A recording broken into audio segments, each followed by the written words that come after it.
శ్రీమాత్రే నమః. దేవీ నారాయణీయము మొదటి దశకం.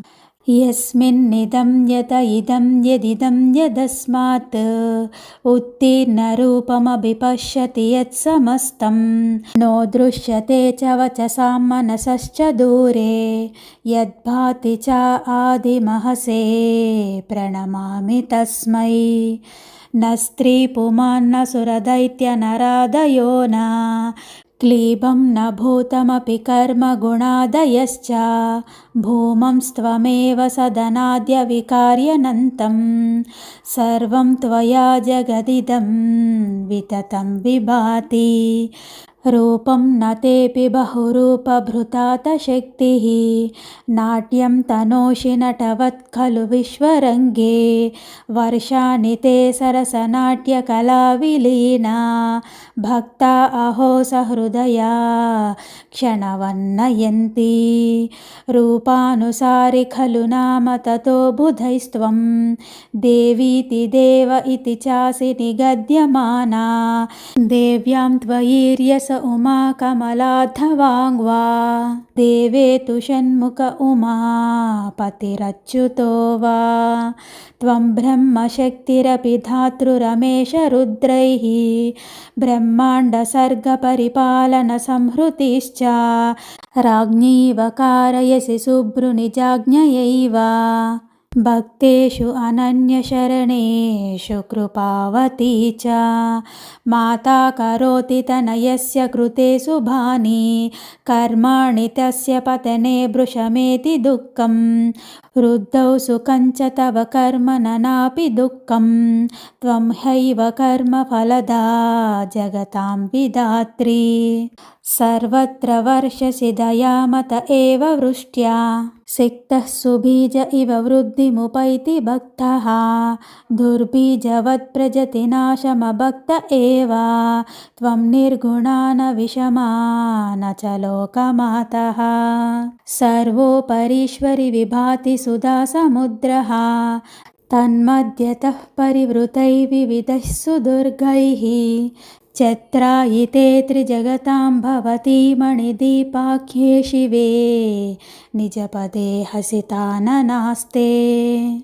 యస్తే పుమానభిదధాతి మహత్వముచ్చైః యో నామగాయితి శృణోతి చ తే విలజ్జః యశ్చాతనోతి భృశమాత్మనివేదనం తే సస్వాన్యఘాని విధునోతి యథా తమోర్కః. త్వం నిర్గుణాంచ సగుణాంచ పుమాన్ విరక్తః జానాతి కించిదపి నో విషయేషు సక్తః జ్ఞేయా భవత్వమిహ మే భవతాపహంత్రీం భక్తిం దదాస్వ వరదే పరిపాహి మాం త్వం. నమో దేవ్యై మహాదేవ్యై శివాయై సతతం నమః. నమః ప్రకృత్యై భద్రాయై నియతాః ప్రణతాః స్మతాం. సర్వమంగళమాంగళ్యే శివే సర్వార్థసాధికే శరణ్యే త్ర్యంబికే గౌరీ నారాయణీ నమోస్తుతే. జై ఆదిపరాశక్తికి జై. జై ఆదిపరాశక్తికి జై. జై ఆదిపరాశక్తికి జై. ఓం శ్రీమాత్రే నమః. ఓం శ్రీమాత్రే నమః. దేవీ నారాయణ్యం దశకం 2.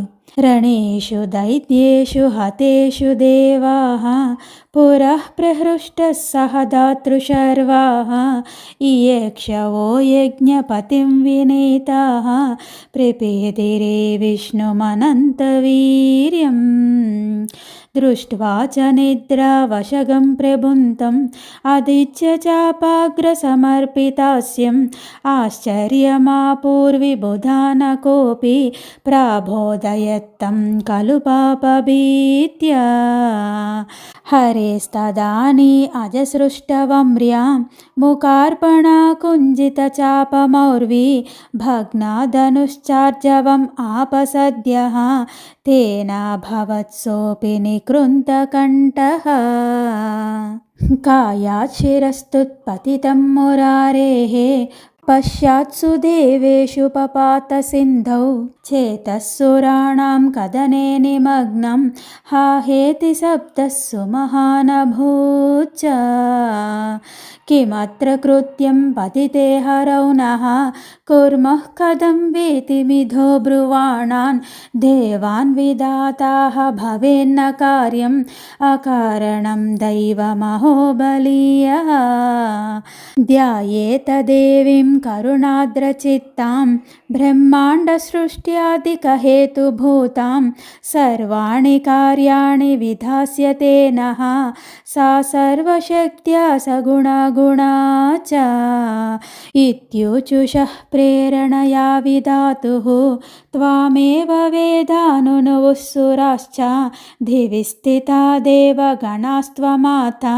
भद्रं भवेद्वो हरिणे दृशेण दैत्यो हयग्रीव इति प्रसीदः मयैव दत्तेन वरेण वीरः वेदान्मुनिश्चापि हयास्य मात्र वद्यो भृशं पीडयति प्रभावात् दैवेन कृतं हरिशीर्षमद्य संयोज्यतां वाजिशिरोऽस्य काये ततो हयग्रीवतया मुरारिः दैत्यं हयग्रीवमरं निहन्त त्वमेव मुक्त्वा सदयं तिरोदः त्वष्ट्राकबन्धे अश्विशिरो मुरारेः संयोजितं पश्यति देवसङ्घे हयाननः श्रीहरि उद्धितोऽभूत् दैत्यं हयग्रीवमहान् हयास्यः रणे मुरारिस्त्वदनुग्रहेण सदा जगन्मङ्गलदे त्वदीयाः पतन्तु मे मूर्ध्नि कृपाकटाक्षाः ज्ञानानन्दमयं देवं निर्मलं स्फटिकाकृतिम् आधारं सर्वविद्यानां हयग्रीवमुपास्महे सर्वमङ्गलमाङ्गल्ये शिवे सर्वार्थसाधिके शरण्ये त्र्यम्बिके गौरी नारायणी नमोऽस्तु ते। जय आदिपराशक्ति की जय। ओम श्रीमात्रे नमः। ओम श्रीमात्रे नमः। देवी नारायणीयमु दशकं 3। जगत्सु सर्वेषु पुरा विलीनेषु एकार्णवेशेषतनौ प्रसुप्ते हरौ सुरारी मधुकैटभाख्यौ महाबलावप्सु विजहृतुर्द्वौ समःसहस्रं यतचित्तवृत्ति वाग्बीजमन्त्रं वरदे जपन्तौ प्रासादिताया असुरौ भवत्याः स्वच्छन्दमृत्युत्वम् अवापतुस्तौ एकाम्बुधौ तौ तरलोर्मिमाले निमज्जनोन्मज्जनकेलिलोलौ यदृच्छया वीक्षितम् अब्जयोनिम् रणोत्सुकौ चतुरिद्धगर्वौ पद्मासनं वीरपरोपभोग्यं नभीरुभोग्यं नवराकभोग्यं मुञ्चैतमद्यैव नयासि चेत्त्वं प्रदर्शयस्वं युधिशौर्यवत्वम् इदं समाकर्ण्य भयाद्विरिञ्चः शुषुप्तिनिष्पन्दम् अमोघशक्तिं प्रबोधनार्थं हरिमिद्धभक्त्या तुष्टावनैवाचलदम्बुजाक्षः अस्पन्दता त्वस्य कयापि शक्त्या कृत्तेतिमात्वमतिमान् विरिञ्चः प्राबोधयैनं हरिमेव मुक्त्वा स्तोत्रैर्विचित्रैर्भवतीम् अनौषित् नुतिप्रसन्नाब्जभवस्य तूर्णम् निःसृत्य विष्णो सकलाङ्गतस्त्वं दिवि स्थिता तत्क्षणमेव देवः निद्राविमुक्तो हरिरुद्धितोऽभूत् अथैष भीतं मधुकैटभाख्यां विरिञ्चमालोक्य हरिर्जगदा अलम्भयेनाहमिमौ सुरारी हन्तस्मि शीघ्रं समरेऽत्रवस्य। एवं हरौ वक्तरि तत्र दैत्यौ रणौत्सुकौ प्रापतुरिद्धगर्वौ तयोरविज्ञाय बलं मुरारी युद्धोद्यतोऽभूत् अजरक्षणार्थं बिभेमिरागादिमहारिपुभ्यः जेतुं यतिष्ये अहमिमान् सुशक्तान् तथा दशक्तिं मम देहि नित्यं निद्रालसो मा च भवानि मातः काली काली महाकाली भद्रकाली नमोऽस्तु ते कुलं च कुलधर्मं च मां च पालय पालय। सर्वमङ्गलमाङ्गल्ये शिवे सर्वार्थसाधिके शरण्ये त्र्यम्बिके गौरी नारायणी नमोऽस्तु ते। जय आदिपराशक्ति की जय। ఓం శ్రీమాత్రే నమః. ఓం శ్రీమాత్రే నమః. దేవి నారాయణేము దశకం 4. త్వం తామసి సుప్తర మాధవాంగజా శ్యామారుచా మోహన తామ్రలోచన ఏకాన్నవే ఘోర రణోత్సుకాన్ హరిం దైత్యౌ చ తౌ స్మేరముఖీ సమైక్షథా పశ్యత్యజే బాహురణం మురారిణ కృత్వా మధుశ్రాంతిమవాప సత్వరం అభ్యేత్య యుద్ధం కురుతే స్మ కైటభః శాంతేన తస్మిన్న కృతావహం మధుః ఏవం ముహుః సంఘర విశ్రమావుభౌ पर्यायतो वर्षसहस्रपञ्चकं ग्लानिं विना चक्रतुरच्युतः क्लमात् विश्रान्तिमिच्छन् असुरौ जगादतौ श्रान्तेन भीतेन च बालकेन च प्रभुः पुमान्नैव करोति संयुगं मध्ये रणं द्वौ कृतमिश्रमौ युवाम् एकः करोमेव निरन्तराहवम् ज्ञात्वा हरिं श्रान्तम् उभौ विदूरतः सन्तस्ततुर्विश्रमसौख्यवांस्ततः त्वामेव तुष्टाव कृपातरङ्गिणीं सर्वेश्वरीं दैत्यजयाय माधवः देवी प्रसीदै शरणे जितोऽस्म्यहं दैत्याद्वयेनाब्जभवं जिघांसुना सर्वं कटाक्षैस्तव साध्यमात्रमां रक्ष इति वक्तारम् अभाषथा हरिम् युद्धं कुरु त्वं जहितौ यमाभृशं सम्मोहितो वक्त्रदृशेत्ययत्वया संज्योतितो वृष्टमना महार्णवे तस्थौ रणायाय यतुश्च दानवौ भूयोऽपि कुर्वन् रणमच्युतो हसन् कामातुरौ ते मुखपद्मदर्शनात् तावाह तुष्टोऽस्मि अतुलौ रणे युवां ददाम्यहं वां वरमेष वाञ्छितम् तावो चतुर्विद्धि हरेण वाचकौ आवां ददावस्तव वाञ्छितं वरम् नासत्यवाचौ स्व इति रितो हरिः त्वं संस्मरन् श्रुतिजिगीषुया ब्रवीत् मह्यं वरं यच्छतमद्य मे यतो वद्यौ युवां सत्यम् इति रितावुभौ दृष्ट्वाप्सुलीनं सकलं समुचातुः त्वं सत्यवाङ्नौ जहि निर्जले स्थले अस्त्वेवमित्या धृतवाङ्मुदा हरिः स्वोरौ वृधावुन्नमिते जलोपरि कृत्वा ऋणा तच्चिरसि तदाचिनत् स्वच्छन्दमृत्यु तव मायया हतौ द्वेषश्च रागश्च सदा ममाम्बिके दैत्यौ हृदि स्तोत्रविवेकमाधवः आभ्यां करोत्यैव रणं जयत्वयं तुभ्यं महाकाळि नमः प्रसीद मे। नमस्ते शरण्ये शिवे सानुकम्पे, नमस्ते जगद्व्यापिके विश्वरूपे, नमस्ते जगद्वन्द्यपादारविन्दे, नमस्ते जगत्कारिणि त्राहि दुर्गे। सर्वमङ्गलमाङ्गल्ये शिवे सर्वार्थसाधिके, शरण्ये त्र्यम्बिके गौरी नारायणी नमोस्तुते। जय आदिपराशक्ति की जय। ఓం శ్రీమాత్రే నమః. శ్రీమాత్రే నమః. దేవి నారాయణంలోని 5వ దశకం.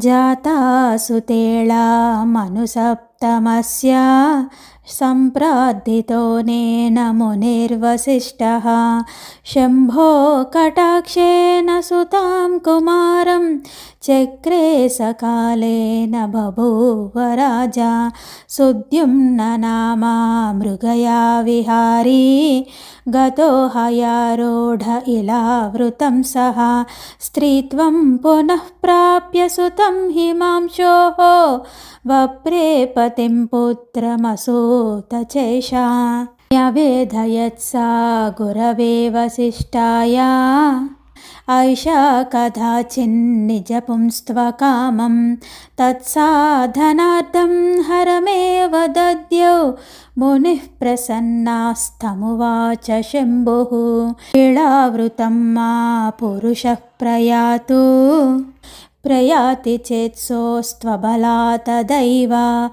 ఏవం మయా నిశ్చితమేవ సౌమ్య గౌర్యః ప్రసాదాయ భవన్ ప్రియో మే న పక్షభేదోత్ర మమాస్తి గౌరీ భవాంశ్మ తృప్తౌ భవతాం మదీయౌ ఇతః పరం తస్య మనోరపత్యం మాసం పుమాన్ స్యాద్వనితా చ మాసం ఏవం శివోక్తేన మనోరపత్యం లబ్ధ్వా చ పుంస్త్వాం ధరణీం శశాస స్త్రీత్వే చ హర్మ్యేషు నినాయ కాలం జనో న చైనం నృపమభ్యనందత్ పురూరవస్యాత్మసుతే అర్పయిత్వా రాజ్యం విరక్తో వనమేత్య భూపః శ్రీనారదల్లబ్ధనవర్ణమంత్రో భక్త్యా సదద్యౌ భవతారిణీం త్వాం సింహాదిరూఢాం అరుణాబ్జనేత్రాం త్వాం సుప్రసన్నాం అభివీక్ష్య నత్వా సుత్వా చ భక్త్యా స్థిరపుంస్త్వమేషా లేభే అదాసాయుజ్యమవాపచాంతే శౌర్యం న వీర్యం న చ పౌరుషం మే నైవాస్తి చ శ్రీ సహజాతి తీక్షా మూఢో న జానామి అశుభం శుభం చ దేయం త్వయా మే శుభమేవ మాతః పశ్యాని మాతః ప్రవరాన్ గురుంస్తే కారుణ్యతో మాం సుపధానయంతు సత్సంగ సంభావిత చిత్తవృత్తిః భవాని తే దేవి నమః ప్రసీద నమస్తే జగచ్చింత్యమానస్వరూపే నమస్తే మహాయోగిని జ్ఞానరూపే నమస్తే నమస్తే సదానందరూపే నమస్తే జగత్కారిణి త్రాహి దుర్గే సర్వమంగళమాంగళ్యే శివే సర్వార్థసాధికే శరణ్యే త్రయంబికే గౌరీ నారాయణీ నమోస్తుతే. జై ఆదిపరాశక్తికి జై. ఓం శ్రీమాత్రే నమః. జై కామాక్షి. శ్రీమాత్రే నమః. దేవి నారాయణము దశకం 6. त्वदिच्छया देवी पुलस्त्यवाचा पराशराध विष्णुपुराणकर्तुः मुनिर्हरिर्लोकहिताय दीपाद् यथा प्रदीपो अजनि कृष्णनामा वेदं चतुर्धा विदधत्स कृष्णाद्वैपायनो व्यास इति प्रसिद्धः वेदान्तसूत्राणि पुराणजालं माहेतिहासं च महंश्चकार. तपः प्रवृत्तः खलविङ्खपोतं मात्राससं लालितमाश्रमान्ते पश्यन्न धन्यम् अनपत्यतां स्वां सुपुत्रभाग्यातिशयं च दद्यौ सत्पुत्रलाभाय तपश्चिकीर्षुः तीव्रं महामेरुसमीपमेत्य आराधनीयः क इति क्षणं स चिन्तातुरो लोकगुरुस्थितोऽभूत्। श्रीनारदस्तत्र समागतस्त्वत् कृपाकटाक्षं कुर्वन् महर्षिः अर्घ्यादिसम्पूजित आसनस्थो व्यासेन पृष्टः प्रहसन्निवाह चिन्तया कृष्ण भजस्व देवीं कृपावते वाञ्छितदानदक्षा आहेतुरेषा खलु सर्वहेतुः निरस्तसाम्यातिशया निरीह सैषा महाशक्तिरिति प्रसिद्धा यदाज्ञया ब्रह्मरमेशरुद्रः ब्रह्माण्डसर्गस्थितिसंहृतिश्च कुर्वन्ति कालेन च ते स्वतन्त्रः यस्याश्च ते शक्तिभिरेव सर्वकर्माणि कुर्वन्ति सुरासुराद्याः मात्या मृगः कृष्णपतः तृणश्च शक्तेर्विधेयः क इह विधेयः प्रत्यक्षिमुख्यैर्न च सा प्राणनैः ज्ञेया तपोभिः कठिनैर्व्रतैश्च न्यवेदशास्त्राध्ययनेन चापि भक्त्यैव जानाति पुमान् महेशीम् त्वमेव भक्त्या सततं भजस्व सर्वार्थदां कृष्ण तवास्तु भद्रम् इत्यूचुषी ब्रह्मसुते गते सा व्यासस्तपोर्थं गिरिमारुरोह इहस्मि पर्याकुलचित्तवृत्तिः गुरुं न पश्यामि महात्तमं च सन्मार्गतो मां नय विश्वमातः प्रसीद मे त्वां शरणं व्रजामि अनाथस्य दीनस्य तृष्णतुरस्य भयार्तस्य भीतस्य बद्धस्य जन्तोः त्वामेकगतिर्देवी विस्तरकृति नमस्ते जगत्कारिणि त्राहि दुर्गे सर्वमङ्गलमाङ्गल्ये शिवे सर्वार्थसाधिके शरण्ये त्र्यम्बिके गौरी नारायणी नमोस्तुते। जय आदिपराशक्ति की जय। ओम श्रीमात्रे नमः। जय कामाक्षि।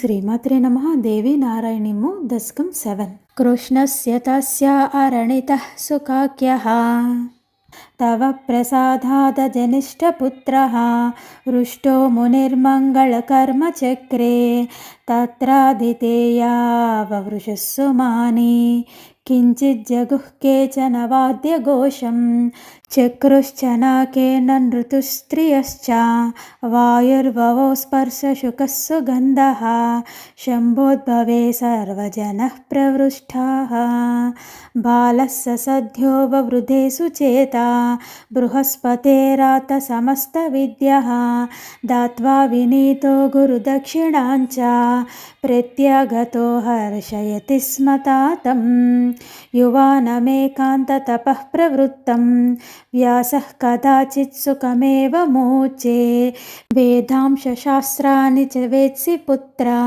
कृत्वा विवाहं भव सद्गृहस्थः सर्वश्रमाणां कवयो विशिष्टा गृहश्रयं श्रेष्ठतरं वदन्ति तमाश्रितस्तिष्ठति लोक एषा यजस्वदेवान् विधिवत् पितृश्च तवास्तु सत्पुत्रऋणादहञ्च मुच्येयमां त्वां सुखिनं कुरुष्व पुत्रः सुखायात्र परत्र च स्यात् त्वां पुत्रतीव्रैरबलेतपोभिः किञ्चित् प्रमादीनि सदेन्द्रियाणि हरन्ति चित्तं प्रसभं नरस्य पश्यन् पिता मे जननीं तपस्वी पराशरोऽपि स्मरमोहितोऽभूत् य आश्रमाधाश्रममेति तत्तत् कर्माणि कुर्वन् स सुखी सदा स्यात्। गृहश्रमो नैव च बन्धहेतुः त्वया च धीमन् क्रियतां विवाहः।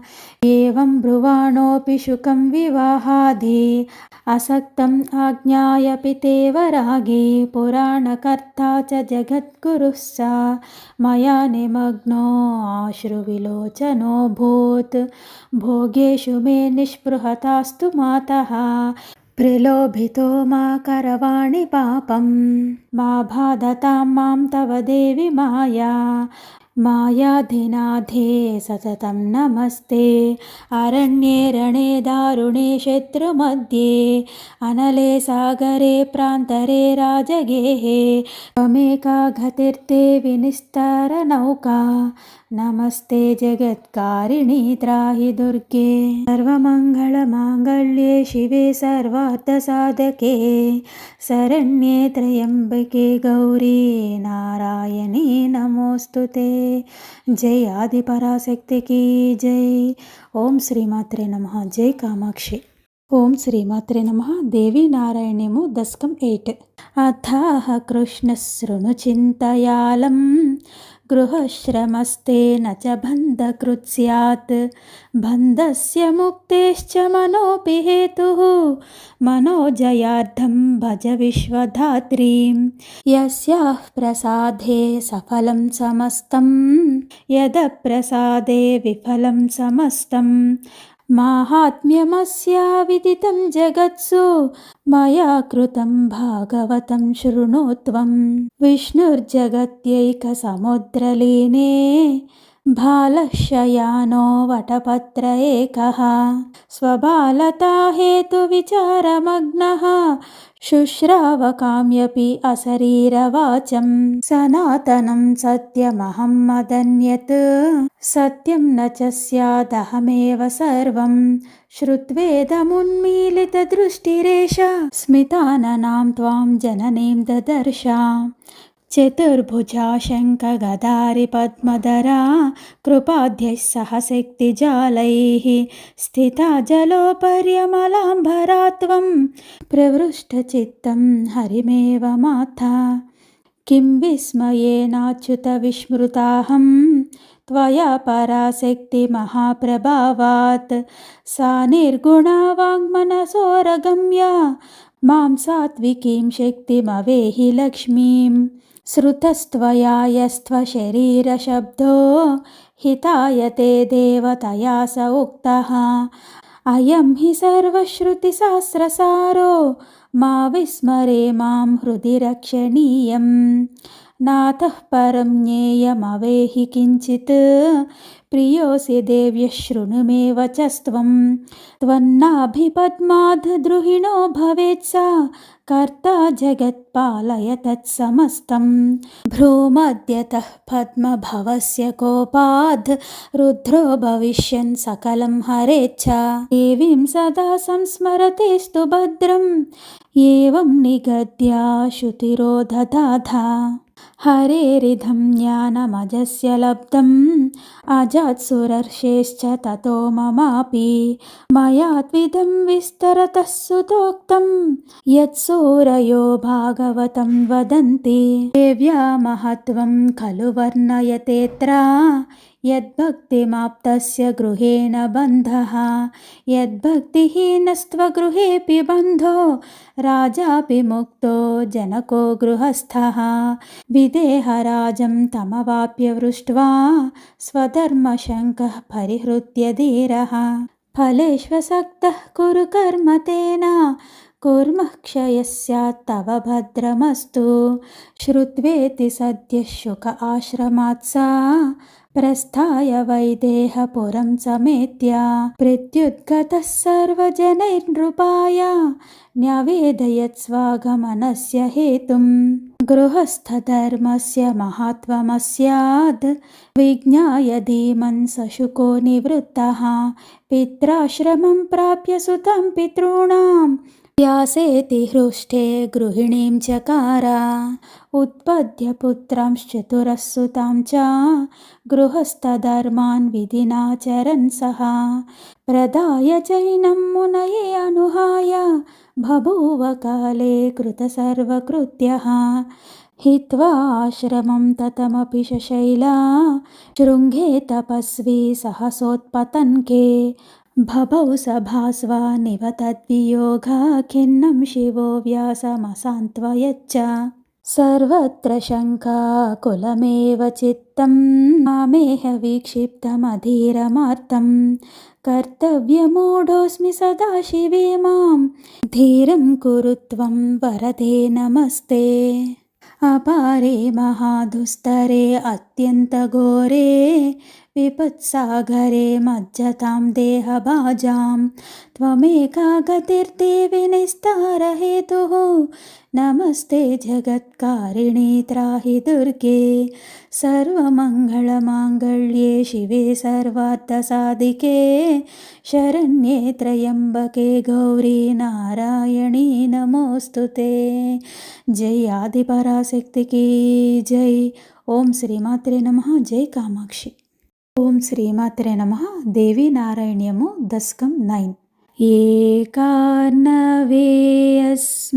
जगति प्रलीने दैत्यो हरिर्ब्रह्मवदोऽत्यदौ तौ जघानदेवि त्वदनुग्रहेण त्वदिच्छया एव आगम तत्र रुद्रः एको विमानस्तरसा गतः खात् त्रिमूर्त्यविज्ञातगतिस्त्वदीयः त्वत्प्रेरितारुरुहो समेते सचोत्पतन् व्योमिन् चचार शीघ्रं वैमानिकाश्चोद्गतयः शशक्रं दिवं सपद्मोद्भव सत्यलोकं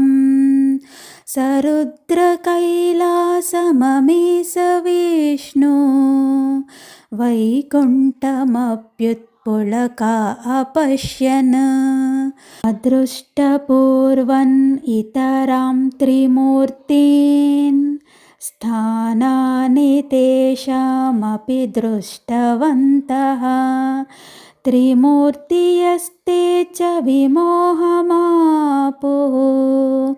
प्राप्तो विमानश्च सुधासमुद्रम् त्वद्भ्रूलतालोलतरङ्गमालं त्वदीयमन्दस्मितचारुफेनं मन्मञ्जुमञ्जीरमृदुस्वनाढ्यं पादयुग्मोपमसौख्यदञ्च त्वन्मध्यतस्ते ददृशुर्विचित्रप्राकारनानद्रुलतापरीतं स्थानं मणिद्वीपम् अदृष्टपूर्वं क्रमाच्छिवे त्वं च सखी समेतां ज्ञात्वा द्रुतं त्वां हरिराहधातः त्रिनेत्रधन्या वयमद्य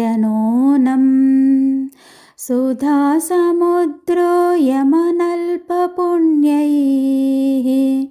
प्राप्य जगन्मातृनिवासभूमिः सादृश्यते रागिजनैरदृश्या मञ्चे निषण्णा बहुशक्तियुक्ता एषैव दृक्सर्वमिदं च दृश्यम् आहेतुरेषा खलु सर्वहेतुः भालशयानो वटपत्र एकार्णवे पश्यमिमां स्मितास्यं ययैव मात्रा परिलालितोऽहं येनां समस्तानां समस्तार्तिहरं व्रजेम रोद्यामहे द्वारि यदि स्तुवामः तत्र स्थिता एव वयं महेशीम् इति अच्युतेनाभिहिते विमानः त्वद्गोपुरद्वारमवापदेवी आयाम्यहं चित्तनिरोधरूपविमानतस्ते पदमद्वितीयं न केनचित् हृद्गतो भवानि त्वामेव मातः शरणं व्रजामि नमश्चण्डिके चण्डदोर्दाण्डलीला नमोत्कण्डिता कण्डिता शेषशत्रो त्वमेका गतिर्देवि निस्तारबीजं नमस्ते जगत्कारिणि त्राहि दुर्गे सर्वमङ्गलमाङ्गल्ये शिवे सर्वार्थसाधिके शरण्ये त्र्यम्बिके गौरि नारायणी नमोऽस्तु ते। जय आदिपराशक्ति की जय। ఓం శ్రీమాత్రే నమః. ఓం శ్రీమాత్రే నమః. దేవీ నారాయణ్యము దశకం 10. తతో విమానాదజ విష్ణురుద్రాః త్వద్గోపురద్వారవరుహ్య సద్యః స్త్రియః కృతా దేవి తవేచ్ఛయైవ సవిస్మయాస్త్వా నికటం సమీయుః కృతప్రణామాస్తవ పద్మయుగ్మన్నకేషు విశ్వం ప్రతిబింబితం తే విలోక్య సాశ్చర్యం అమోఘవాగ్భిః పృథక్ పృథక్ తుష్టువురంబికే త్వాం నుతి ప్రసన్నా నిజసర్గశక్తిం మహాసరస్వత్యభిధామజాయా రక్షార్థశక్తిం హరయే మహాలక్ష్మాఖ్యాంచ లీలానిరతే దదాథా గౌరీం మహాకాళ్యభిధాం చ దత్వా సంహారశక్తిం గిరిశాయ మాతః నవాక్షరం మంత్రముదీరయంతి బద్ధాంజలిస్తాన్ స్మితపూర్వమాథ బ్రహ్మన్ హరే రుద్రమధీయ శక్తిత్రయేణ దత్తేన సుఖం భవంతః బ్రహ్మాండ సర్గస్థితి సంహృతిశ్చ కుర్వంతు మే శాసనయా వినీతాః మాన్యా భవద్భిః ఖలు శక్తయో మే స్యాశక్తిహీనం సకలం వినింద్యం స్మరేత మాం సనాతనమేవ ముక్త్వా ప్రస్థాపయాం ఆస్థితతాం స్త్రీమూర్తిన్ నత్వత్రయస్తే భవతిం నివృత్తాః పుంస్త్వాం గతా ఆరురుహుర్విమానం సద్యస్థిరోధస్స సుధా సముద్రాః ద్వీపో విమానశ్చ తిరో బభూవుః ఏకార్ణవే పంకజసన్నిధౌ చ హతాసురేతే ఖలు తస్తివాంసః దృష్టం ను సత్యం కిము బుద్ధిమోహః స్వప్నో ను కిం వేతి న చ వ్యజానన్ తతస్త్రయస్తే ఖలు సత్యలోక వైకుంఠ కైలాస కృతాదివాసాః బ్రహ్మాండ సృష్ట్యాదిషు దత్తచిత్తః త్వాం సర్వశక్తామభజంత దేవీ సుధా సముద్రం తరళోర్మిమాలం స్థానం మణిద్వీపమనోపమంతే ముంచే నిషణ్ణాం భవతించ చిత్తే పశ్యామి తే దేవి నమః ప్రసీద త్వమేవాంగ్భావధృతా సత్యవాదిన్యా జతాజితక్రోధనాత్ క్రోధనిష్టా ఈఢా పింగళా త్వం సుషుమ్నా చ నాడీ నమస్తే జగత్కారిణీ త్రాహి దుర్గే సర్వమంగళమాంగళ్యే శివే సర్వార్థసాధికే శరణ్యే త్రయంబికే గౌరీ నారాయణీ నమోస్తుతే. జై ఆదిపరాశక్తికి జై. జై కామాక్షి. ఓం శ్రీమాత్రే నమః.